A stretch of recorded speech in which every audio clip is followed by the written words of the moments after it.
Hello guys, Nick here. You're probably familiar with the expression your thoughts create your future. That is probably a reason you're watching this video. Well, today we have Dr. Joe Dispenza with us and he'll try to explain how that happens. He's a neuroscientist and he dedicated his life to study the mind and consciousness. He has some interesting information. I think people right now, because they're so informed, are beginning to realize it's not enough to just know. That this is a time in history to know how. So rewind the tape 15 years ago, instead of me standing in front of an audience, people love the information, but to get them to actually do something with it, there was this kind of general resistance to doing something with it. Well now, people want to give their time to instruction, to learn how to apply it, to learn how to take that philosophical, theoretical, scientific knowledge and personalize it, to demonstrate it, to initiate it in some way, to modify their behaviors and do something differently. To me, we've done extensive brain scans. I now know people can change their brain in 1 hour. I've seen it. I know what a mystical experience looks like in the brain. I know how to induce it because we've studied it so much. I know when a person is in the midst of change, we can predict when it's happening. I know that people can begin to regulate emotional states and sustain them, that it can become a skill. We've seen gene changes in 4 days. We've seen immune regulation changes. We've seen telomere changes in 4 days and 60 days. That means you're lengthening your life. And how do you measure the gene changes in 4 days? So we did a randomized study with a group of people to measure 7,500 different gene regulations. And genes are like Christmas tree lights. They turn on and off all the time. When they regulate in a positive direction or when they're stimulated properly, they upregulate and they make healthy proteins. And genes make proteins, and proteins are responsible for the structure and function of your body. And the expression of proteins is the expression of life. Is this epigenetics when they kind of turn on, or you can get them to turn on? Yeah, it's the environment outside the cell. It's the information that's instructing and selecting the gene from outside the cell. Then if the information coming from the cell, say example is a stress hormone, the cell closes down and it downregulates and it starts making a cheaper protein, or it doesn't make the expression of proteins properly. So my interest was, okay, we now know that genes do not create disease. Less than 2% of the people on the planet are born with type 1 diabetes or sickle cell anemia or Tay-Sachs disease. The other 99 to 98% is created by lifestyle. You know, you can get two identical twins with the same genome. Why does one die at 57, the other one die at 85? Well, different environment, different perception of the environment, different behaviors, different choices.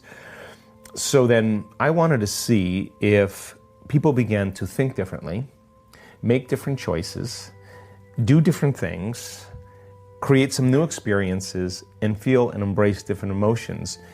If that was new information coming into their nervous system, into the circulatory system, into their body, could we change the gene expression? Because we've witnessed people heal from cancer, and in a week we've seen people with MS heal in a few days. We've seen people with Hashimoto's syndrome change, rare genetic disorders change. We've seen all kinds of things change. But you just can't leave it up to, oh, that just changed. You have to close the gap between knowledge and experience. So the gene expression would be the piece that would say, wow, there were some changes. So all we wanted them to do is to do those specific things of thoughts, choices, behaviors, experiences, and emotions. And the other thing is that most people live by the same feelings every single day. You know, people wake up in the morning and your brain is a record of the past, so you wake up and you start thinking about your problems, and your problems are connected to certain people and things at certain times and places. The moment you start activating those circuits of memories related to the past experience and the environment, you're thinking in the past. Because every person, every thing, every place has a neurological network in your brain because you've experienced it. The end product of an experience is an emotion, so when you start thinking about your problems, you start feeling the emotions associated with them. You start feeling unhappy. So your thoughts are the vocabulary of your brain, your feelings are the vocabulary of your body. How you think and feel creates your state of being. So most people start their day, every single day, reaffirming their entire state of being in the familiar past. Right. Then they rush to the predictable future, right? And this is probably 99.99% of humans in the world wake up. In doing that in unconscious and habitually. So then they go through the same routine behaviors that they've been doing for the last 5 years. In their habitat is reinforcing their habits. And they're going through a series of unconscious choices, behaviors, experiences, and emotions. They do that for 10 years, they're on autopilot. And their body's dragging them into a predictable future based on what they did in the past, and they've, in a sense, lost their free will to a program, right? And their body's dragging them into that genetic destiny. How do we ever evolve if this is our default as humans? Do you ever wonder crisis, trauma, disease, diagnosis, betrayal wakes people up from the program, right? Okay. So I assert if you're not in the present moment, you're running a program. So if a person's living by guilt and they don't know it's guilt because it just feels like they've been feeling that way every single day or suffering, and those emotions are driving their thoughts, and if they can't think greater than how they feel, and feelings and emotions are a record of the past or thinking in the past. Now, if you believe that your thoughts have something to do with your destiny, which most people do agree. Well, yeah, so then your past is going to be your future. Right. We can, in fact, there's no magic there. You're going to lift your past up and set it on your future, and it's going to be a predictable life for most people, right? Right. But most people want to break that. Of course, they don't understand the formula, they don't understand the technology. So then the emotion drives the thought. The thought turns on the same circuits in the brain, produces the same neuropeptides that signal the same hormonal centers. You feel the same way. If you think you're a failure, you feel like a failure. Once you feel like a failure, you think you're more of a failure. And people get caught in these loops. Well, sometimes I'm caught in one of those loops and I'm like, I've been hanging out with Dr. Joe and I know I can outthink myself out of this, but sometimes I'm like, I'm angry.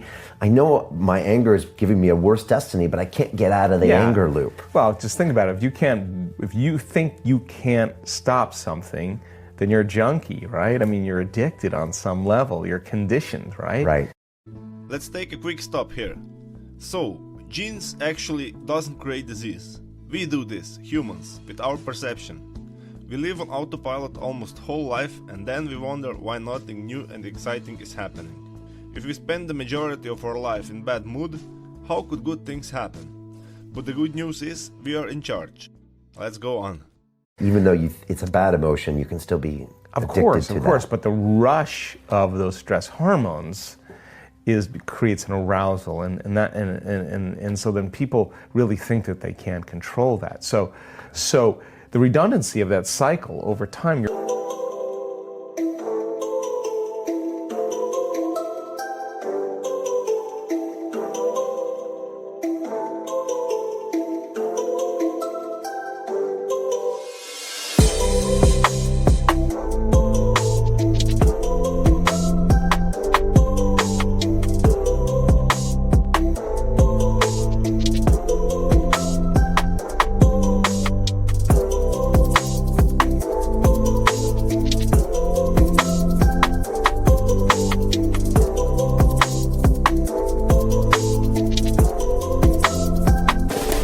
Body is believing it's in the same environmental experience 24 hours a day, 7 days a week, because the body doesn't know the difference between the real experience that's creating the emotion and the emotion that you're creating by thought alone. The body's believing it's in that environmental condition, so you're hitting the same gene. You're signaling the same gene in the same way, and you're making the same protein. And if it's derived from anything like anger or frustration or fear or impatience, the long-term effects of those chemicals begin to downregulate genes and create disease. And so people now get their genetic buttons pushed. So then, okay, what if we can break that cycle in our event and teach people how to elevate their emotional state and have those emotions drive new thoughts and think that way, sit in their meditations, stand in their meditations, walk in their meditations, be calm, lay down in all the ways we possibly can, retreat from your life and remove the environment and work on you and changing your inner world to see if it's going to produce an out-picturing in your outer world. So we measured 7,500 gene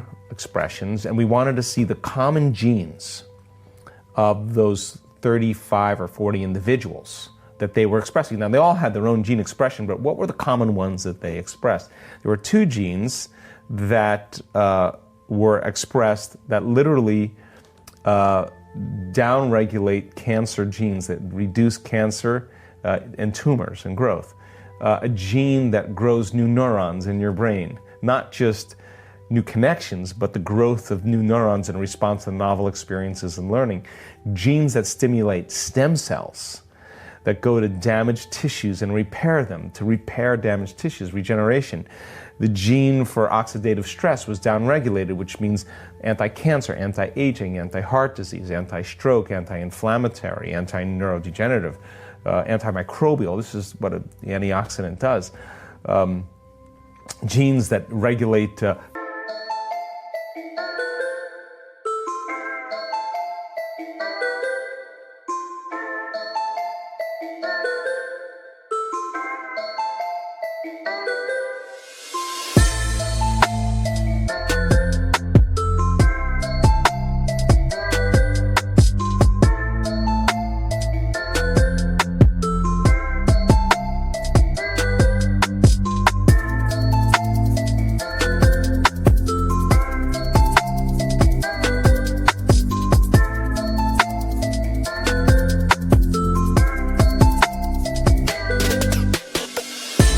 immune system to become stronger.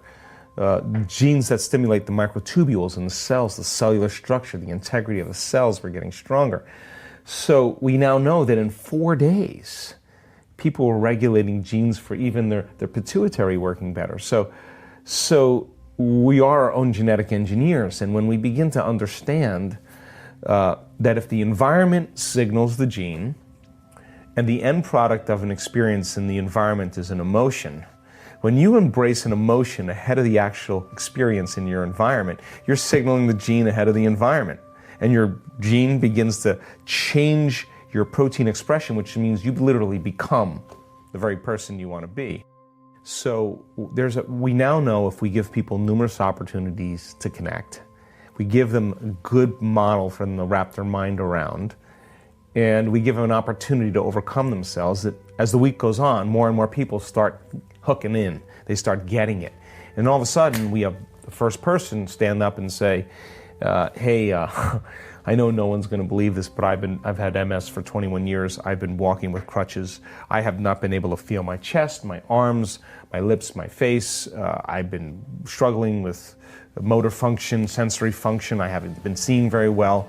And I don't know what happened after that meditation, but I felt a level of love I've never felt in my entire life. Now remember, the emotion is signaling the gene before they're ever in the environment. They're not waiting for the healing to feel the love for life. The love for life is actually creating the healing, right? So how you then get past that point and teach people how to do that. So now, but you're breaking patterns that they could never break on their own. Well, we're moving a community of 1,000 people or 1,200 people from one state of mind and body to the other. Right, so collective energy. Collective energy. Taking them to places they would normally never be. Taking them further than they normally would go, because on the other side of their fear is courage. On the other side of their pain is freedom. So fear would pull them back a lot of times if they tried to do this Once themselves. they get to that uncomfortable feeling, they get to the edge, they stop. But if you can explain where that edge is and what that discomfort is, they're venturing to go. And then there's a disentangling of the programs for a day where people are in chaos, and you can measure brain activity, and there's dissonance, and the whole brain is in disorder, and that's when they want to quit. Right. But if they go one more time and they apply the formula, you see this massive reorganization take place, and all of a sudden, they're smiling. Now, the side effect of that, when that person with MS stands on the stage in front of 1,200 people and says, I got to tell you my story, and they tell you their story, and it's a real person. They don't look like a movie star, and it's not a Hollywood version, and they're not buffed and slender and look like a vegetarian or whatever. They're just a common person, and you can relate with them. And I'm standing out looking in the audience, and I'm watching people well up with tears. They're witnessing a miracle, a transformation. You can't go back to business as usual. You can't go back to being the same person because you know so much. So then, whether it's a psychiatrist that has Parkinson's disease that did everything to take care of it, the next thing you know, he's standing on the stage saying, look, no tremors in this hand. I'm a psychiatrist. Something's happening to me. I'm going to keep going here. They're starting to believe in their future more than they're believing in their past. They tell that story, and people are listening to that story. The beauty behind it is they begin to relate with them, and it's like a 4-minute mile. boom, you break that veneer, you pierce that level of consciousness, you break that level of awareness. And then as soon as the 4-minute mile was broken, 2 weeks later, the next person broke it, and then all of a sudden everybody started doing it. Well, it's the same collective consciousness that's happening. There's a footprint in consciousness. I hope this was helpful. I hope Joe is explaining this simple enough so everybody could understand. So we can conclude that we have to change ourselves. We have to change our thoughts and feelings to get the change we desire. Remember, nothing is out of your control.